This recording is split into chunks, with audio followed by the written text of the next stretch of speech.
So we'll go to Setup, Geofences and Curfews. So what the geofence is, you will receive notification when your machine leaves a certain area or if it's turned on outside of normal operating hours. So we are going to create new. This does require an MTG. We're going to create one for our gator. We're going to zoom in to Michigan here.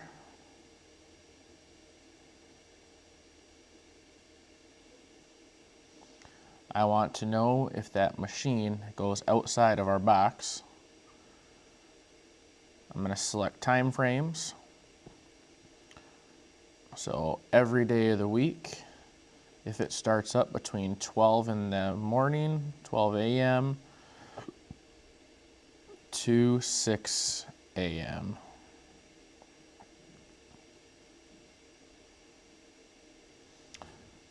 I'm going to select our machine, which is our 835R. Shows it's sitting at the dealership right now. I'm going to hit save.